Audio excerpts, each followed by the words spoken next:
महर्षि वेदव्यास के जन्म की कथा। प्राचीन काल में सुधन्वा नाम के एक राजा थे।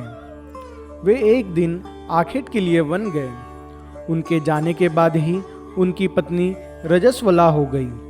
उसने इस समाचार को अपने शिकारी पक्षी के माध्यम से राजा के पास भिजवाया।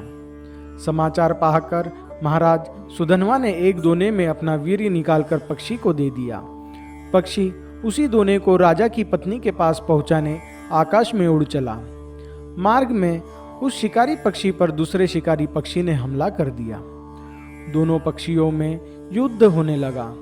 युद्ध के दौरान वह दोना पक्षी के पंजे से छूटकर यमुना में जा गिरा।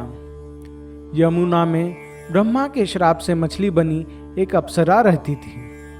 मछली रूपी अप्सरा दोने में बहते हुए वीर्य को निगल गई तथा उसके प्रभाव से वह गर्भवती हो गई। एक निषाद ने गर्भ पूर्ण होने पर उस मछली को अपने जाल में फांस लिया।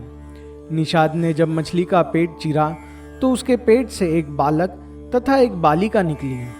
वह निषाद उन शिशुओं को लेकर महाराज सुधन्वा के पास गया।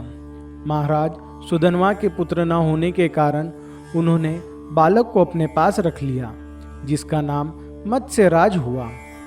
बालिका निषाद के पास ही रह गई और उसका नाम मत्स्यगंधा रखा गया, क्योंकि उसके अंगों से मछली की गंध निकलती थी।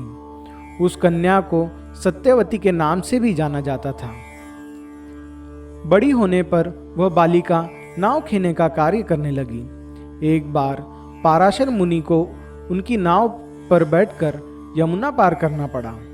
पाराशर मुनि सत्यवती के रूप सौंदर्य पर आसक्त हो गए और बोले, देवी, हम तुम्हारे साथ सहवास के इच्छुक हैं। सत्यवती ने कहा, मुनिवर, आप ब्रह्म ज्ञानी हैं और मैं निषाद कन्या, हमारा सहवास संभव नहीं है। तब पाराशर मुनि बोले, तुम चिंता मत करो, प्रसूति होने पर भी तुम कुमारी ही रहोगी।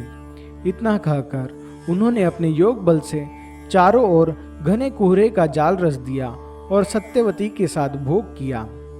तत्पश्चात उसे आशीर्वाद देते हुए कहा, तुम्हारे शरीर से जो मछली की गंध निकलती है वो सुगंध में परिवर्तित हो जाएगी।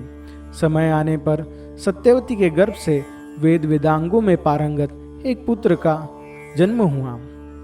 इस प्रकार महर्षि वेदव्यास के जन्म की कथा है, अर्थात उनका जन्म हुआ।